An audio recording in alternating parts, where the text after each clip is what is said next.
You can get a good watch at pretty much any price point, but what are you actually getting for your money? That's exactly what I want to explore today with these Explorers. I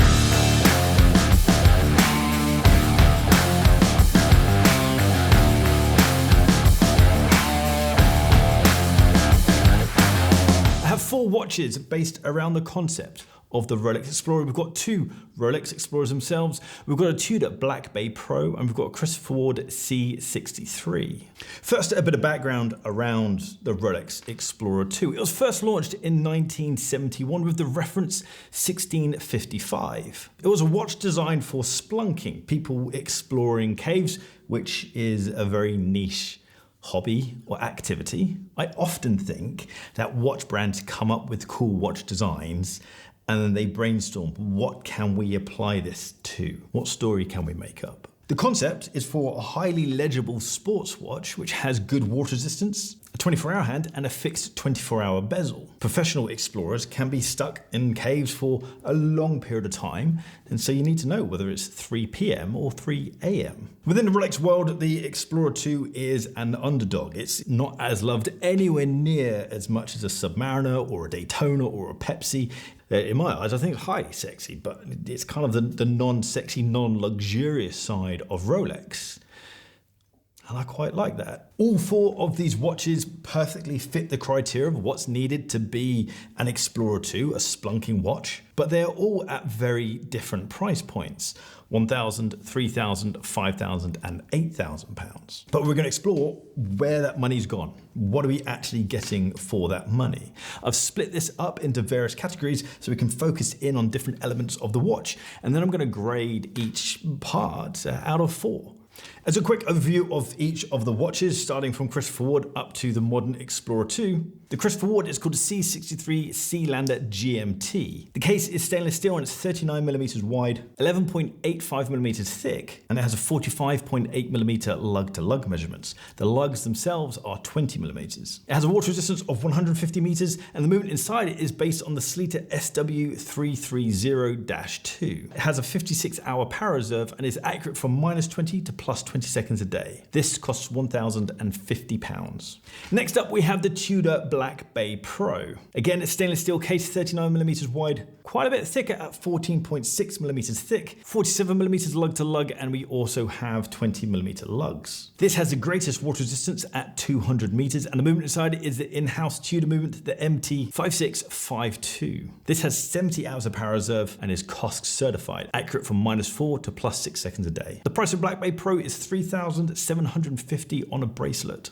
Next up, we have the Rolex Explorer II. We're going to call this the old Rolex Explorer II, although this is kind of the middle era. This is reference 16570. This is a 40mm wide case. It's 12.2mm thick, 47mm lug to lug. This has 100 meters of water resistance, and it has a Rolex caliber 3186 inside, but some of them can have the older version, the 3185 inside. 50 hours of power reserve, and this is also COSC certified, but this is beyond COSC certification. This is accurate to -2 to plus 2 seconds a day. The price of Rolex Explorer II, the old one, is a little bit tricky to identify because it's on the market and this is a pre-owned watch. So it's roughly between £5,000 to £6,000, but you can go beyond that little range as well. Finally, we have the new, the modern, the current Rolex Explorer II. This is a 42mm wide case, 12.5mm thick, has 100 meters of water resistance, and inside it has the modern Rolex caliber 3285. This has a 70-hour power reserve and is beyond COSC certification, -2 seconds to plus 2 seconds a day. This currently costs £8,550. First up, we're going to look at the case design, because all of these watches, although the format is exactly the same on all watches, I feel like the case design is very different across the board. When it comes to case design, and Rolex and Tudor, when they're part of the same conversation, I feel like there is a little bit of conspiracy around Tudor case designs. I feel like they purposely make the watches a little bit funny, just so they don't step on the toes of their older brother company, Rolex. They don't want to be too perfect because that might take away from the Rolex offering. The whole Black Bay range is very slab-sided, which I feel is a very common criticism of them. But when it comes to the Explorer II, the modern Rolex Explorer II, I feel like that case is also very slab-sided. The Black Bay at least has chamfered edges to give more of a feeling that it's slimmer than it actually is, but it also makes it feel a bit more refined. That being said, I feel like I'm just going to be super biased because this is my Explorer II. I do quite like the ruggedness, the sheer beefiness of the Explorer II. My favorite case design of all of these watches is actually the 40mm, the old Rolex Explorer II. I feel like the dimensions of that are absolutely perfect. It's nicely thin. You do have the case back at the back sticking out, but the perception of the watch is it's actually a really thin watch and it sits really nice and close to your wrist. The best, I feel, technical case design is actually the Christopher Ward, because they've taken the time and thought about how can we give the perception that this is a slim case when it actually isn't all that slim, especially with the fact it's a 39mm wide watch. When you compare the side of the case of the Christopher Ward to the side of the case of any of the Rolexes, but especially the modern Explorer II, the Christopher Ward is far more complex, far more thoughtful, with the way that they've used brushed edges and angled around the case and give them a high polished finish.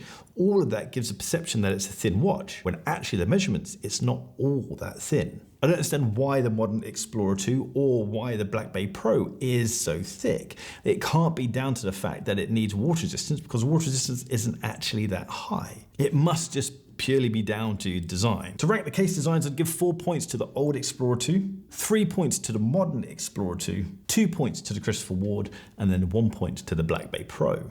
Next up, we've got the bracelets. And again, there's so much difference between these and there isn't one clear winner within the bracelets. I feel like build quality wise, the Rolex modern bracelet is by far the best. However, functionality wise, it's one of the worst. The worst bracelet is, of course, the old Rolex Explorer II bracelet. This is just stamped sheet steel and it's so flimsy and there's no functionality to it whatsoever. When you think about build quality and functionality, that kind of goes to the second spot, which is going to be the Tudor Black Bay Pro bracelet with the T-fit clasp. Although I'm not a fan of the design of the bracelet, the T-fit clasp is one of the best clasps in the market. It's just so full of functionality and it's just so nicely engineered. Next up, we then have the Christopher Ward clasp and bracelet. The bracelet feels fine for the money, but the clasp has so much functionality in it, especially when compared to the modern Rolex Explorer II clasp. You at least have a multi-point on-the-fly bracelet extension system. And then, of course, you have the quick release system as well. There's one extra thing to note about the bracelet of all of these watches. Every single one of these watches can be changed to be put on a single piece nylon strap. And they look absolutely fantastic. I wear my Explorer II pretty much exclusively on our grey ribbed nylon strap. And you can get any of these straps over at barkandjat.com. Next to the importance of the case, and perhaps maybe more important than the case design, is the dial design. And that's kind of one of the things that draws me into all of these watches. I'm a massive sucker for a white dial watch. I just feel like it's really clean. It photographs really well, which shouldn't be a buying factor. But the other side is that it just feels so nice, happy, adventurous, and sporty. It feels like you just want to go outside and explore with one of these watches. I love how highly legible this dial is. You've got this white dial with these massive matte black hands, and then you have the matte black hour markers, then that really punchy orange 24-hour hand. My next favorite is actually the Black Bay Pro, for a similar reason to why I love the modern Explorer II dial. After the modern Explorer II, I feel like the balance is the best versus the other two watches.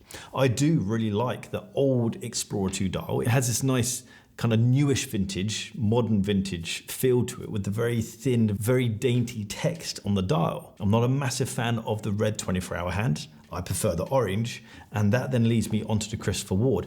I put it in last place simply because I feel like there's elements on the other watches which are better. For example, a lot of the markers and hands appear to be black. They're actually high polished metal, and so therefore it isn't as epically legible as the others. However, there are some really standout features of this dial, namely that orange 24-hour hand, and then a little bit of orange paint on the tip of the seconds hand. Now, with all these watches together, you can tell the white is actually different on all of them. The Christopher Ward has a slight cold blue hue to it. The Black Bay Pro has a slightly warmer little tinge of orange to it, whereas the two Rolex Explorers, they feel like more true white, pure white. There's so much about what I'm saying is based on my opinion. It's all so subjective and through my eyes, but I kind of just want to highlight little bits that maybe have been missed or kind of just bring all of these points together.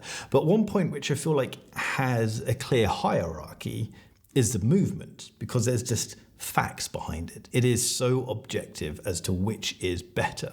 If I'm spending money on a watch, I want it to perform well. And I kind of feel like this is where things start to separate, really, because it's beyond design. It's just purely about numbers. I'll cut to the chase. The modern Rolex Explorer II with the caliber 3285 inside is by far the best movement within this lineup. But you should expect that because it's a blooming expensive watch. In today's world, when buying from an actual brand, there are no watches with actually bad movements. I know it's a big statement to make, but technically speaking, if it's a mass-produced movement, it's going to be an absolutely fine movement.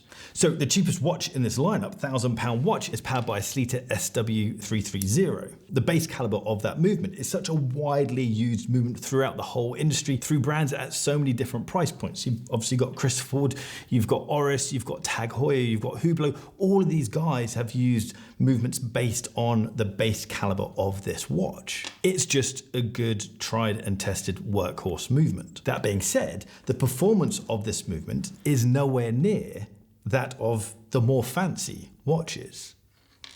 The accuracy of this movement is -20 to +20 seconds a day. That's not even close to the accuracy of the COSC certified Black Bay Pro, which is -4 to +6 seconds a day. And then that in itself is not close to the accuracy of either of the Rolexes, which is -2 to +2 seconds a day.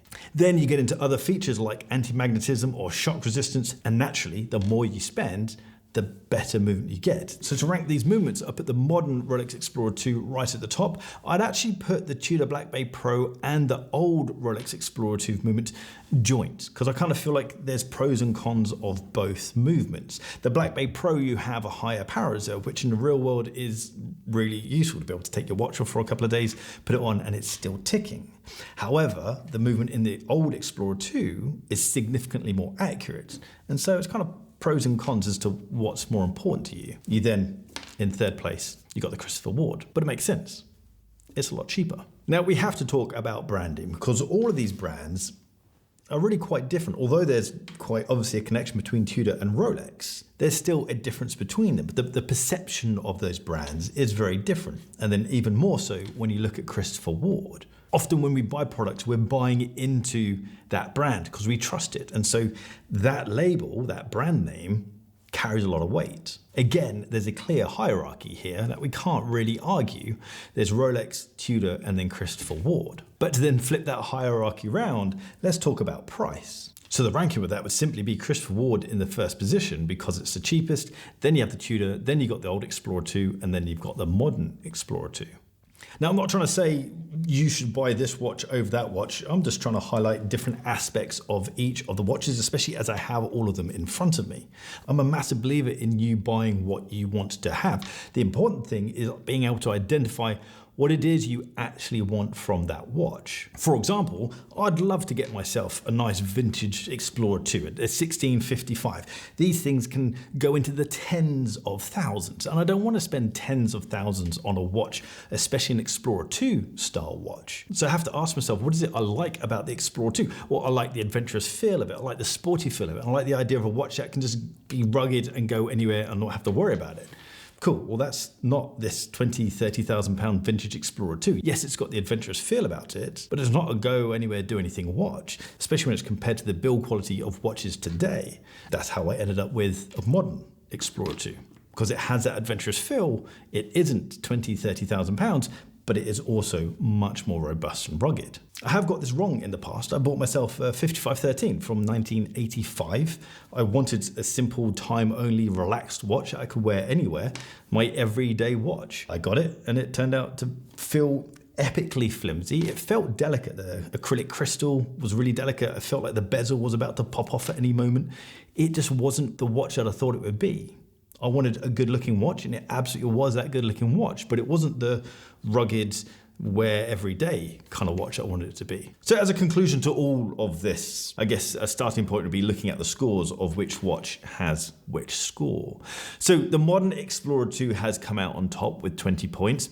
But interestingly, both the older Explorer II and the Black Bay Pro have got 16 points. both from different areas. And then the Christopher Ward C63 has got 13 points. At the end of the day, all of these watches are great watches within their price point.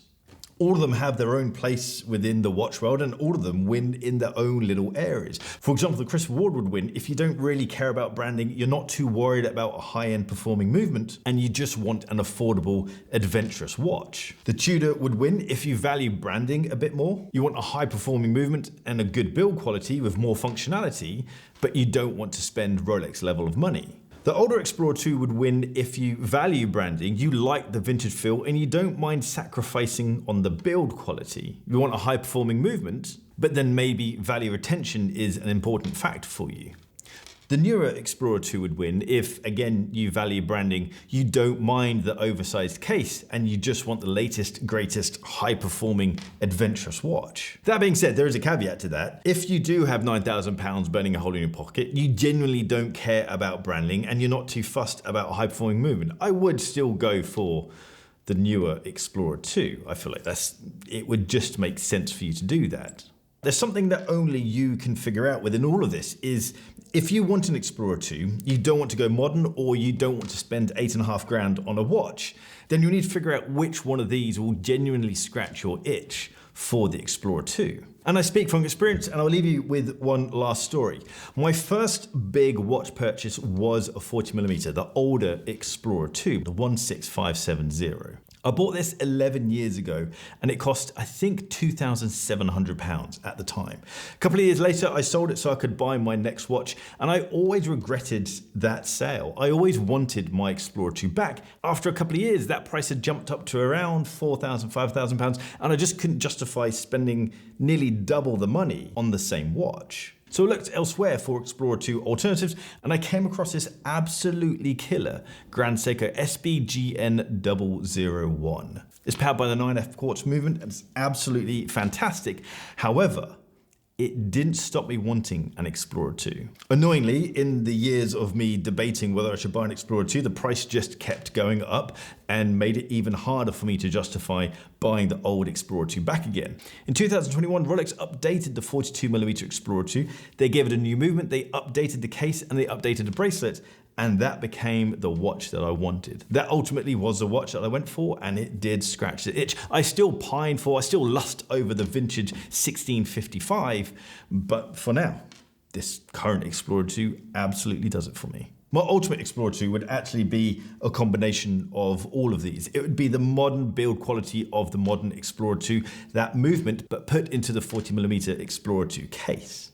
I would then have the T-Fit clasp from the Black Bay Pro, and then I'd have all of that at the price of the Christopher Ward. Guys, I want to know your thoughts. Which of this lineup is your favorite? But also, I want to hear your thoughts on other alternatives to the Explorer II. Drop a comment down below. Let me know your thoughts. If you like this video, hit the thumbs up button. If you like the style of this video, then hit the subscribe button down there and that little bell icon to get notifications when I drop a new video. If you want to check out our watch straps and watch accessories, jump over to barkandjack.com. And if you're on Instagram, give me a follow at barkandjack. And I'll see you very soon. Take care.